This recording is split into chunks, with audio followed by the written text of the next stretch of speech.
Greetings and salutations, everyone. My name is Kirk Cousins, and welcome to my YouTube channel. Today, we're talking about my Week 16 quarterback and tight end rankings for the 2022 fantasy football season. Over the course of today's episode, we're covering all topics related to the quarterback and tight end positions, beginning with matchups. We'll talk about which defenses have been giving up the most points to opposing quarterbacks and tight ends since Week 10 in order to give ourselves more perspective as to the most advantageous matchups going into the given week and which quarterbacks and tight ends we might want to avoid based on matchups. After giving you guys that statistical analysis, we'll then transition into talking about our top 16 quarterback and tight end rankings, as I'll share with you guys my opinions and the statistics that justify the reasons as to why I have them ranked as such. Now, before we get into today's content, a couple announcements. This upcoming weekend, we'll have a Saturday and Sunday morning live stream. Saturday morning starting at 8 a.m. Pacific Standard Time to 10 a.m. Pacific Standard Time. Of course, there are 10 games on Saturday, so there's a huge slate. We want to make sure we have rankings on screen up to date for everyone available, so we'll have that on Saturday morning. We'll also be doing a Sunday morning live stream from 9 a.m. to 10 a.m. Pacific Standard Time. There's only 3 games on Sunday, but I will be present just in case you have any questions regarding any of those 3 games and or the potential prospects in those games. So I'll be available. Speaking of live streams, I'll also be available later tonight after the Thursday night football game between the Jacksonville Jaguars and New York Jets. After the game has concluded, I will be here live streaming on the channel, answering questions in regards to Week 16 starter sits, anything of that nature. For those of you guys who need some help, I'll be here. Swing up by, ask some questions. Thank you very much. I greatly appreciate that. Speaking of the Thursday night game, for those of you who want to continue to play daily fantasy at your fingertips and get more involved on a weekly basis, whether it is via your fantasy leagues or just daily fantasy and picking the players that you want to root for, we could talk about PrizePicks. As of this current moment in time, they have the current promotion of the 12 days of Pickmas going on today. You can go ahead, travel to their website with the link down in the description,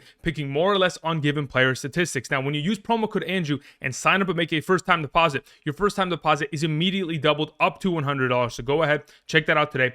As of the 12 days of Pickmas, the 9th day is today, and the current promotion is the winter take-all.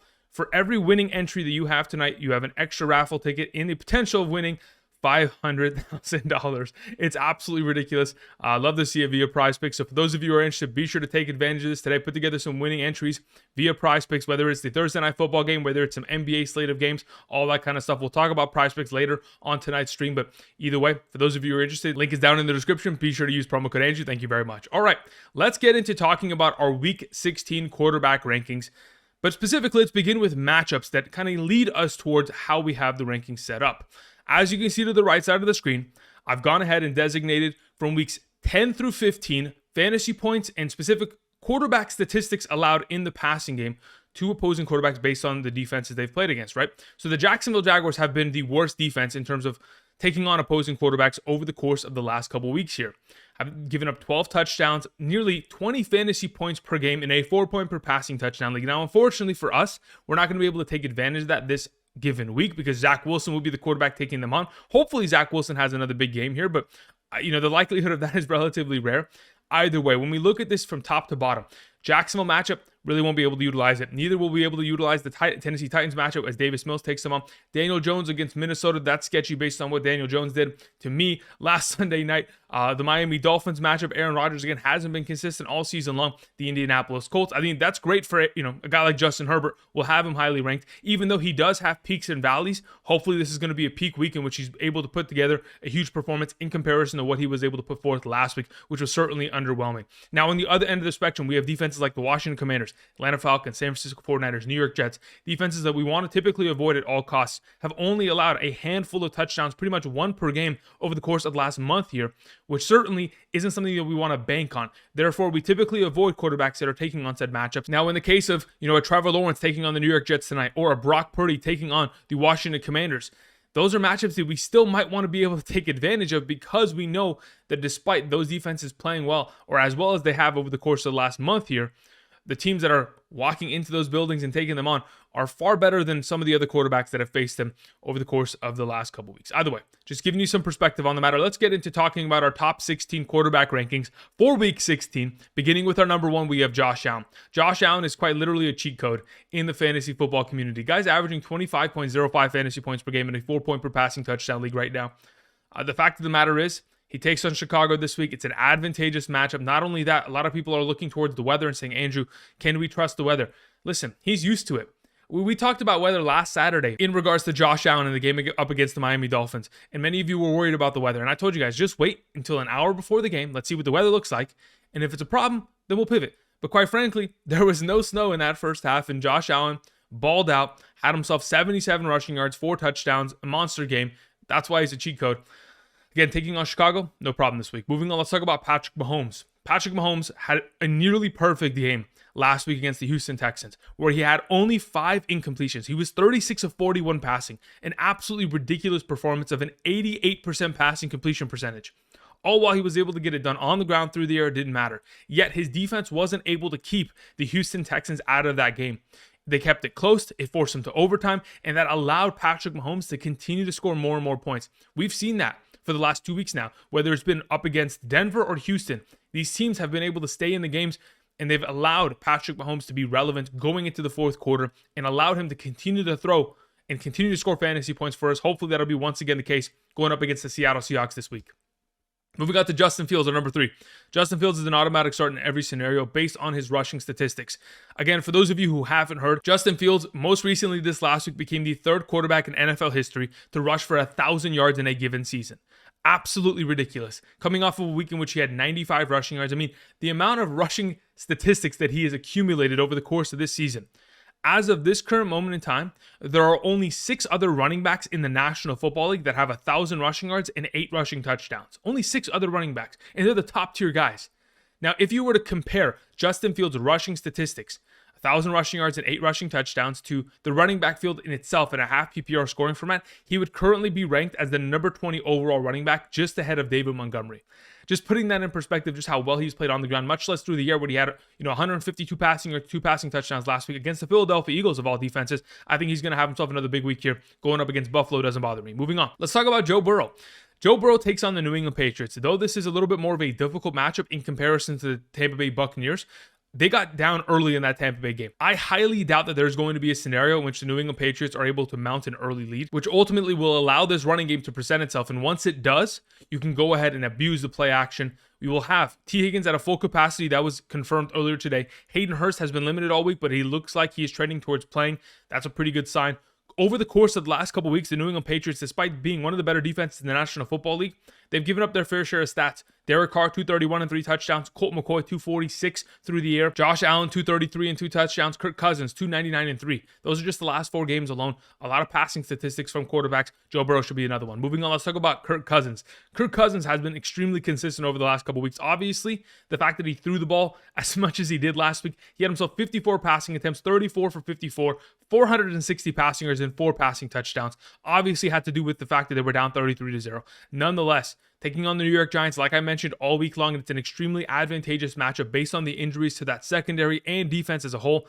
Hopefully, we won't get into a scenario where they're just blowing them out and running the clock out with Dalvin Cook, and we're more in a scenario where the Giants try to keep it close, and if in fact they're able to do so, it'll force Kirk Cousins to throw the ball for majority of this game, because when he's allowed to do so, it's very difficult to stop this offense based on the way that it's constructed with the, of course, guidance of Kevin O'Connell and the depth at which they have at the receiving option. Either way, Kirk Cousins is a fantastic play this week. Moving on, let's talk about Justin Herbert. He takes on the Indianapolis Colts, a team that, of course, like we just mentioned, Kirk Cousins torched last week with 460 passing yards and 4 passing touchdowns. You know, it's been a commonality over the last couple weeks here where the Indianapolis Colts secondary, despite the fact that their defense has played well at times this season, Stephon Gilmore, Isaiah Rodgers, they got 2 really good cornerbacks back there, but they've given up 4 passing touchdowns to Kirk Cousins and 3 passing touchdowns to Dak the week prior.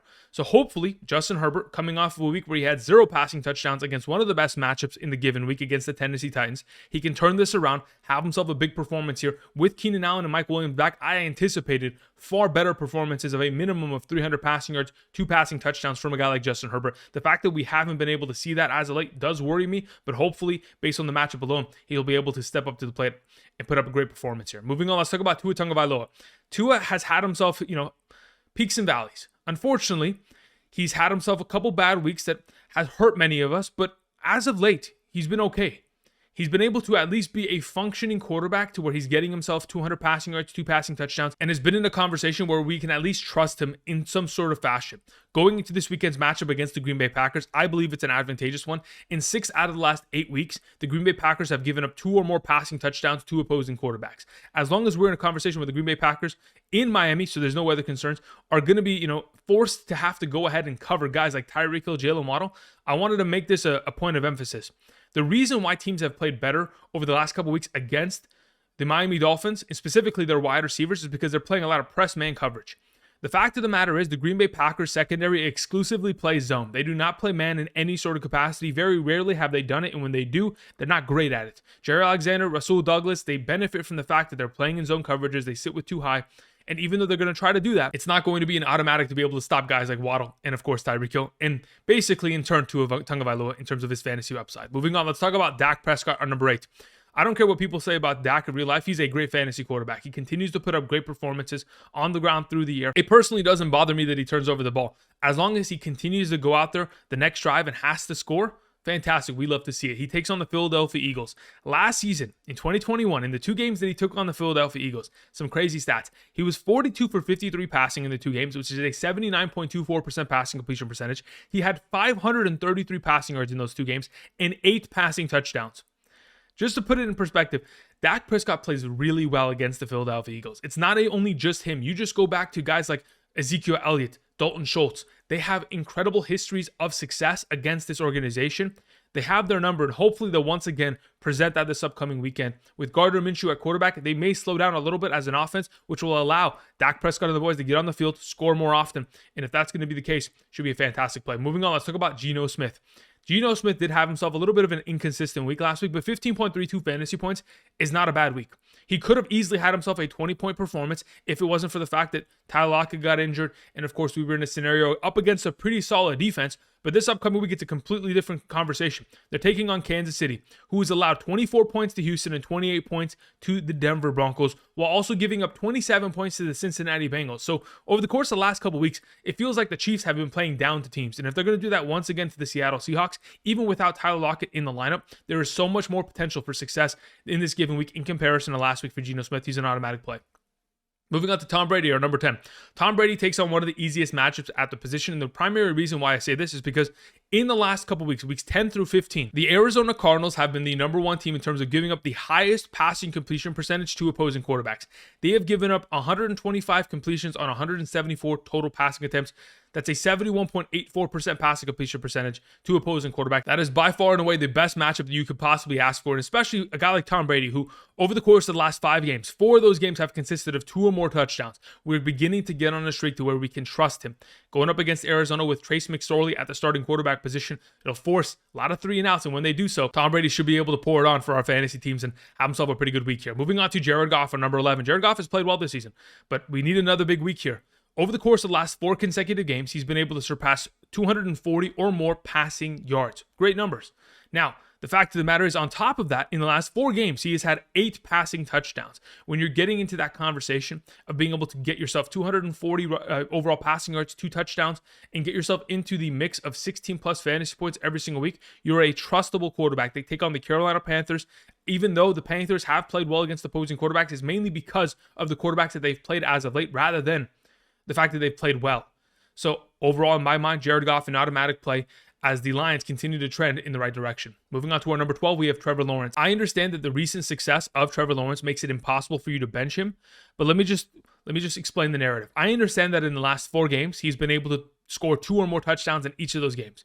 And in the last 2 games in specific, 300 plus yards and 4 touchdowns in each of those contests. I understand the magnitude of the performances that he's put forth. But tonight, it's expected to be a rain game. And if that's going to be the case, and we can confirm that before kickoff, then it may lead to us potentially not starting him. But either way, even in the rain game, they expect to throw the ball, and I expect them to throw the ball at a pretty good rate.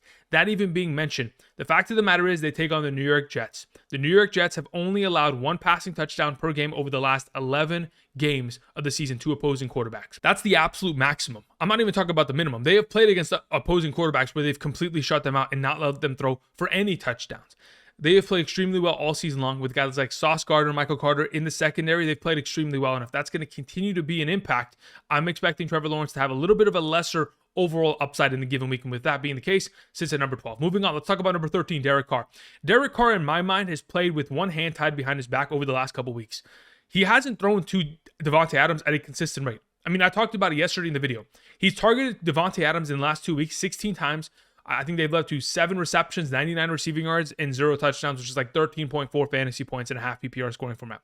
When you're basically not utilizing your stud option and you get back guys like Darren Waller, Hunter Renfrow, which are only going to unlock the middle of the field, which will then allow Davante Adams on the outside to dominate, which will allow this running game and the play action game to open up even more. I'm expecting a huge performance here out of Derek Carr. Again, he was able to complete touchdowns to guys like Keelan Cole and Mac Hollins last week and put together a great performance of 3+ touchdowns. Takes on Pittsburgh this week. I think it's a great matchup. Moving on to Brock Purdy, our number 14. Brock Purdy over the last couple weeks has demonstrated to me that he can be a consistent option.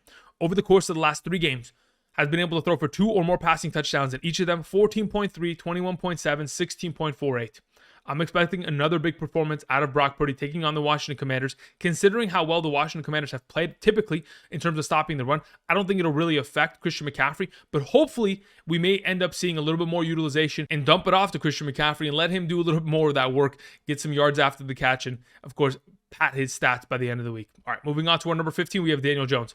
The fact of the matter is, the Minnesota Vikings have been one of the worst secondaries in the entire National Football League. In terms of the cornerback position, they have not played well, and that's a given.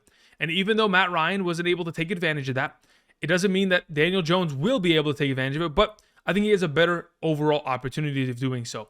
Over the course of the last couple weeks here, weeks 10 through 15, we have seen the most passing completions by quarterbacks against the Minnesota Vikings. The Minnesota Vikings have been thrown on a lot, and that's not by accident. It's difficult to run the ball on them.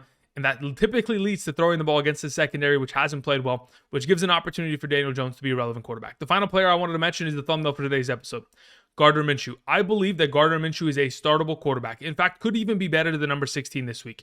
In 9 of his last 11 games that he has played, he has been able to score 2 or more touchdowns. If he's going to continue to be in this conversation of being behind one of the best offensive lines in the National Football League, an incredible running game, and his primary weapons are A.J. Brown, Devonta Smith, and Dallas Goedert with a little sprinkle of Quez Watkins, by all means, I believe Gardner Minshew easily is a top 16 startable quarterback if, in fact, you don't have any of these available options. You had Jalen Hurts, you didn't have a backup quarterback, and you need someone to fill in. Gardner Minshew's the play going up against the Dallas Cowboys. Whether it's garbage time or whether it's him actually competing, it doesn't matter. He's going to be able to score. He's demonstrated that over his career. I absolutely believe he's a great play.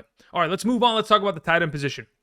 Beginning with matchups. As you can see to the right side of the screen, we're talking about half PPR fantasy points allowed to opposing tight ends over the course of weeks 10 through 15, seeing as the Jacksonville Jaguars, followed by the Miami Dolphins, Arizona Cardinals, have been giving up the most points to the opposing tight end position. Now, when we take this into account, typically we could take advantage of this, but we're not going to play Tyler Conklin or CJ Uzomah in week 16 of the fantasy playoffs in order to, get ourselves advanced to the fantasy championship. Unless, of course, you have a feeling about that, go for it. Maybe you can go ahead and put together a prize pick entry instead of risking your fantasy team's overall future for that. Put together a couple sprinkles of a play with, Tyler Conklin, CJ Uzomah maybe getting a couple receptions. Could be an overall great play in terms of an entry. But when we're talking about taking advantage of some of these matchups, we typically just want to play our studs at the quarterback position. It is tough to be able to dissect matchups and specifically take advantage of them. We'll refer back to these statistics over the course of today's episode, but I just want to give you guys some perspective as to, in terms of receiving statistics allowed to opposing tight ends thus far this season from weeks 10 through 15, it is broken down as such. Now let's transition into talking about our top 16 tight end rankings for week 16, beginning with our number 1, it is Travis Kelce. It's an automatic. You're starting him. The only thing I wanted to mention in regards to Travis Kelce is that the Seattle Seahawks all season long have struggled against the opposing tight end, and as of late have certainly done so. Most recently, last Thursday night, we saw George Kittle, 4 catches, 93, 2 touchdowns, an incredible performance. But that isn't the only big performance they've given up all season long. I think Travis Kelce, of course, based on the volume of opportunity, how well he's played, and of course, the way that their defenses have been playing as of late, it's kept opposing offenses in game and, of course, allowed Travis Kelce to still be relevant in the second half with Patrick Mahomes. Moving on, let's talk about our number 2, George Kittle. Speaking of George Kittle, coming off an incredible week against the Seattle Seahawks of 23.3 fantasy points, elevated many of us to the next round of the playoffs, of course, with his efforts. Like I mentioned last week during the episode, in week 14, he had his lowest ADOT of the season. They completely switched that up in week 15, where he had a 10.5 ADOT from a 2.6. When you're getting an average depth of target significantly more down the field, and you're being able to catch the ball in stride and make plays after the catch. I mean, again, of his 93 receiving yards, 59 of them were after the catch. That is exactly what George Kittle is made for. He's going up against the Washington Commanders. The matchup does not bother me, despite the fact that they have played well against opposing Titans. We know that Brock Purdy has built a relationship with George Kittle, and going forward, certainly is his number one right after Christian McCaffrey in the dump-off game. Moving on to our number 3, we have Mark Andrews. We know for sure that Tyler Huntley is going to be starting with Lamar Jackson out once again with a knee injury. If, in fact, you want to sit Mark Andrews, you can. But the matchup is pretty good. Taking on the Atlanta Falcons, most recently we saw Juwan Johnson last week, 4 catches, 67, 2 touchdowns. The Pittsburgh Steelers tight ends combined for 5 catches, 101 and a touchdown. And in Washington Commanders tight ends, 4 catches, 31 and a touchdown. We have seen relevant performances over the course of just the last 3 games against the Atlanta Falcons. And with those relevant performances, hopefully we can see Tyler Huntley look back in the direction of Mark Andrews, similar to the way that he did at the back end of 2021, but that might be a pipe dream. Either way, it's difficult for me not to suggest him, considering how much upside he has and how much potential we know he's capable of. Moving on to our number 4, Evan Engram. Evan Engram has been absolutely ridiculous over the course of the last 3 games. Being targeted 32 times for 24 receptions, 254 receiving yards, and 3 receiving touchdowns, 55.4 fantasy points in the last 3 games. Now, you may be thinking, Angie, well, all of that production came from one singular game. I understand that 33.7 point performance from a couple weeks ago is quite literally the 10th best tight end performance over the course of the last 20 plus years in terms of a half PPR scoring format. But the 2 other weeks that I'm talking about, 11.5 and 10.2 fantasy points, coming off a week where he had 10 targets, 8 catches, 62 yards against the Dallas Cowboys, now has the privilege of taking on an advantageous matchup going up against the New York Jets, while Sauce Gardner will hopefully be covering guys like Zay Jones and Marvin Jones Jr., Christian Kirk and Evan Engram should be able to dominate the middle of the field and have themselves a big performance specifically tonight. Moving on, let's talk about Dallas Goedert.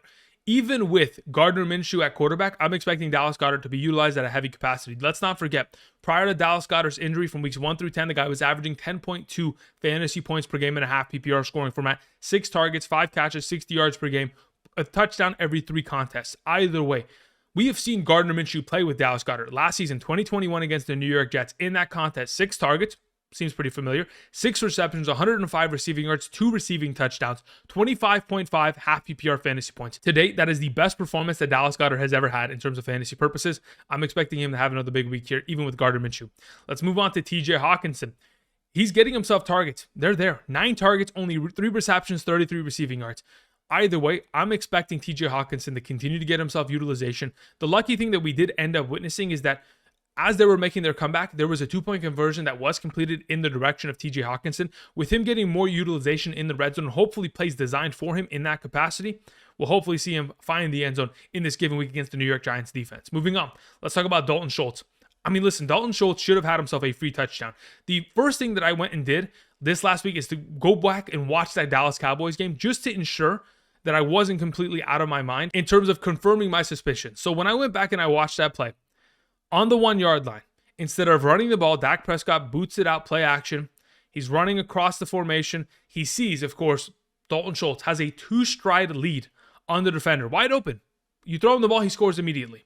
But when I watched that play from the end zone cam, there are other open options. Noah Brown, of course, one of them. CeeDee Lamb was also open on that play. So I don't blame Dak Prescott for not throwing it to Dalton Schultz, but he very easily could have had himself an influx of 8 fantasy points with that completion and had himself a pretty good week there. Unfortunately, that wasn't the case. Luckily, this upcoming week, he does take on the Philadelphia Eagles. He has himself a pretty good history of success against that defense.